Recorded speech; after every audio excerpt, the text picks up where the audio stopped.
avete dato tanto. È sempre vero, benissimo. È stata un'esperienza meravigliosa durante 4 anni di vita, di calcio, di profumo di Napoli, e questo rimarrà per sempre nel cuore mio e della mia famiglia assolutamente. Raul,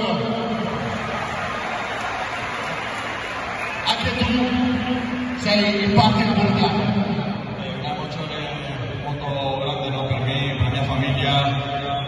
Non so come ringraziare tutto l'amore che ho ricevuto di questa città, la società, i compagni, i tifosi.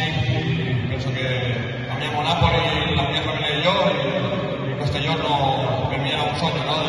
La prima volta che sono andato via di qua, era un sogno che tornare a questo stadio con questa gente e forza Napoli sempre.